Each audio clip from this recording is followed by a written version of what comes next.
आपका दोस्त भारतेंदु। आज के इस समय में, इस कोरोना के समय में सबसे ज़्यादा अगर परेशानी है तो लोग मानसिक तौर से भी परेशान हैं, चूँकि काफ़ी लंबा समय हो गया है और लोग घरों में हैं। और इस काल में बेरोजगारी से बचने के लिए क्या करना चाहिए, कैसे अपने आप को बेरोजगार होने पे हम सुरक्षित रख सकते हैं, कैसे अपनी मानसिक और शारीरिक सुरक्षा कितना जरूरी है हमारे लिए इस काल में, इस वीडियो में हम लोग इसकी चर्चा करेंगे। बने रहिए हमारे साथ। आगे हम आपको बताएंगे कि क्या संभावना है इस बेरोजगारी के, इस कोरोना काल के बाद बेरोजगारी और रोजगार के क्या अवसर हैं। अगर आप इस काल में बेरोजगार होते हैं तो आपको क्या करना चाहिए और इस काल में आप क्या नया शुरू कर सकते हैं, वीडियो की सीरीज में हम लोग जानते रहेंगे। आज मैं शुरू कर रहा हूं, क्योंकि अभी जो ये डेटाबेस आज के दौर में अगर आप देखिएगा कि जो डेटाबेस है इसमें कहना है कि लगभग 14 करोड़ लोग बेरोजगार हो चुके हैं।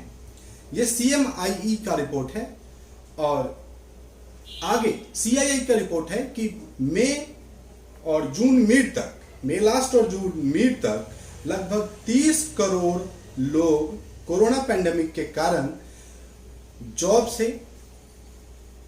अपना जॉब खो देंगे, जॉब से हाथ धो बैठेंगे।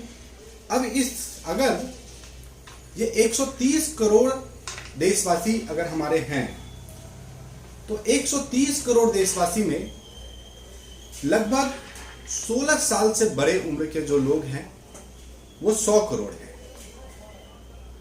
और रिपोर्ट जो कह रही है CII की कि 100 करोड़ लोग में से 30 करोड़ लोग बेरोजगार हो जाएंगे। अगर हम इस रिपोर्ट को माने तो बेरोजगार होने के बाद क्या होता है? एक तो इनकम का लॉस होता है। इनकम का लॉस का मतलब है कि आपका सैलरी नहीं आ रहा है। बेनिफिट एंड लॉस भी होता है। आप ऐसा नहीं कि जब आप जो नौकरी कर रहे होते हैं तो सिर्फ आपका इनकम लॉस ही होगा नौकरी जाने के बाद। वहां पे आपका जो लॉसेज है बेनिफिट लॉस भी होता है। जैसे कि जब आप नौकरी में होते हैं तो आपका ESI कटता है, आपका ग्रुप मेडिक्लेम इंश्योरेंस होता है, आपका इंश्योरेंस होता है। तो ये तमाम सुविधाएं जो बेनिफिट लॉस, जिसको हम कहेंगे कि बेनिफिट जो आपको मिल रही थी उसका भी लॉस हो जाएगा। इसके बाद आते हैं हम फिजिकल एंड इमोशनल लॉसेज होंगे। ब्रोकन फैमिलीज बनेगा, क्योंकि जब मानसिक तौर पे हम एकांचित नहीं होते हैं, मानसिक तौर पे जब हम परेशान होते हैं तो हमारा फैमिली भी परेशान होता है हमारे साथ साथ। और अभी बहुत सारे देशों का जो डेटाबेस है इसको जब आप देखिएगा तो आप ये देखिएगा कि बहुत से लोग, पारिवारिक उलझने बहुत सारे लोगों के साथ बढ़ गई है। इसके साथ साथ अब नौकरी जाने के बाद लोग सरप्राइज हो जाते हैं एकाएक। अरे मैं तो 16 साल से 17 साल से नौकरी कर रहा था, एकाएक नौकरी चली गई, तो सरप्राइज, हेल्पलेस फील करते हैं, अनवेल से लगते हैं। आप देखिएगा कि नौकरी जाने के बाद लोग थके थके हैं और बहुत तरह की मानसिक परेशानियों से जूझना पड़ता है। इस केस में क्या करने की जरूरत है? क्या करने की जरूरत है कि आप बहुत ज्यादा परेशान ना हो।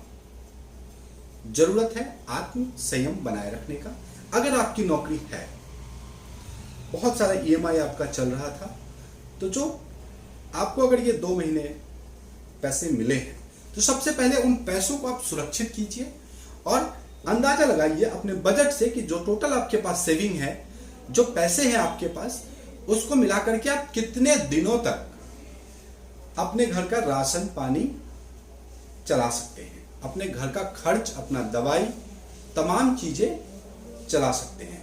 दूसरी जो बातें हैं, दूसरी जो मेजर बातें हैं वह है कि अगर आपकी नौकरी चली जाती है तो सबसे पहला आप काम कीजिए कि जो बजटिंग आप अपना जरूर कर लीजिए और बहुत ज्यादा परेशान नहीं होइए, एक्सरसाइज कीजिए, अपने दिमाग को इंगेज रखिए। साथ ही साथ जब हमारे पास 4 महीने का बैक सपोर्ट है, हमारे पास राशन है, पानी है, सब कुछ है, तो बहुत ज्यादा परेशान होने की जरूरत नहीं है। 4 महीना बहुत होता है, फिर से जगेंगे, फिर से उठेंगे, दौड़ेंगे, भागेंगे और पहले से ज्यादा काम करके दिखाएंगे। ऐसा नहीं है कि इस काल के बाद यह दुनिया समाप्त होने जा रही है। यह दुनिया रहेगी, हमारा फिर लोगों को हमारी आवश्यकता होगी, तो फिर आपको लोग नौकरी पे भी रखेंगे। तो जैसे आप 9 से 5 अपने आप को इंगेज कर लीजिए। सबसे पहले अगर आपकी नौकरी चली जाती है तो आप 9 से 5 अपने आप को इंगेज कीजिए।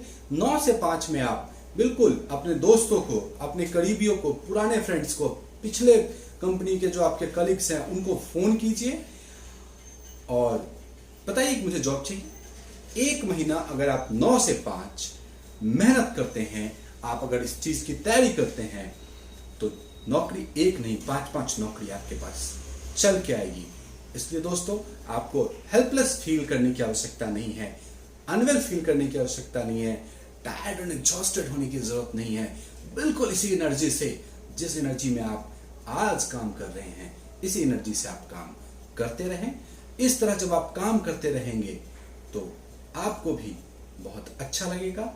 और 1 महीने के काल में आप देखिए कि 9 से 5 जब आप नौकरी ढूंढ रहे थे तो उस बीच में आपको नौकरी जरूर मिल जाएगा।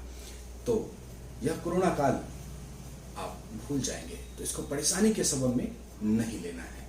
क्या करना है हमें? हमें अपने आप को बनाए रखना है। दूसरी बात, अगर सपोज आपकी नौकरी जाती भी है तो कभी भी आपको पुराने संबंध को खराब करने की जरूरत नहीं है। संबंध बना के रखिए। हो सकता है कि इस समय के बाद आपको फिर से नौकरी मिलेगी, वही कंपनी आपको फिर से बुलाएगी और काम देगी। दूसरी मेजर बात है कि बहुत ज्यादा लोग आज वर्क फ्रॉम होम है। वर्क फ्रॉम होम का मतलब ये नहीं होता है कि आप आराम में आ गए, एक टी शर्ट और एक हाफ पैंट डाल करके एकदम रिलैक्सन। जी नहीं, वर्क फॉर होम का मतलब होता है कि आप नई नई आइडियाज दीजिए, अपने सीनियर्स को आप सपोर्ट कीजिए कि कैसे हम इस काल में भी बेहतर कर सकते हैं। बिल्कुल उससे दुगुना एफर्ट के साथ आप काम कीजिए ताकि आपके जो संस्थान के जो सीनियर्स हैं वो आपकी तरफ आप एक अच्छा सोच रखें। इसमें आप स्किल बिल्डिंग कर सकते हैं, आप कुछ नया सीख सकते हैं, नेटवर्क ट्राई कर सकते हैं। अपने नौकरी को सक्सेसफुल बनाना है, ना कि इस वर्क फ्रॉम होम के चक्कर में अपने नौकरी को गंवाना है। दोस्तों याद रखिएगा, वर्क फ्रॉम होम का मतलब छुट्टियां नहीं होती हैं। वर्क फ्रॉम होम का मतलब अगर आप ऑफिस जाके 8 घंटे काम करते हैं तो घर से आपको 12 घंटे काम करनी है, लगातार मेहनत करना है। चूंकि बहुत डिफिकल्ट है लोगों को कोलैबोरेट करना, कोलाइजन मिलाना लोगों से, और अपने फर्म को, जिस फर्म के साथ आप इतने दिनों से जुड़े हैं, उसको आगे ले जाना इस विषम परिस्थिति में भी कड़ी मेहनत करके। तो वर्क फ्रॉम होम का मतलब ये नहीं है कि आप आराम करें। कभी भी किसी भी चीज के लिए ना नहीं कहना। क्योंकि अब आप रामायण काल को देखिए, अगर हनुमान जी संजीवनी बूटी लाने से मना कर दिए होते, उन्होंने नहीं मना किया, उनको नहीं समझ में आया, तो जो बन पड़ा वो काम को किए। तो हम लोग शास्त्रों से सीख सकते हैं कि कभी भी किसी काम को करने से पहले उस काम के लिए मना करना कहीं से भी उचित नहीं है। अगर आप फ्यूचर फोकस नहीं रहेंगे, जैसा कि मैंने कहा, आप लगातार खोजिए, लगातार नौकरी खोजिए। और एक सीख ये कोरोना काल हम सबको दे गया है कि अपने पैसों को जो आप कमाते हैं, जो आपको महीने का 10,000, 20,000, 50,000, लाख रुपए, 2 लाख, 5 लाख जो भी आप कमाते हैं, उसका एक परसेंटेज मनी अपने इमरजेंसी फंड के रूप में आप जनरेट कीजिए और उन पैसों से इस तरह की मुसीबतों के लिए आप इस्तेमाल कर सकते हैं। और कभी भी किसी भी चीज को ऑफिस में अगर सामान्य रूप से कुछ होता है तो कभी इसको पर्सनली नहीं लेना चाहिए। सबसे है कि आप अपने आप का आपको ध्यान भी रखना है, तो काम भी करना है और अपने आप का ध्यान भी रखना है।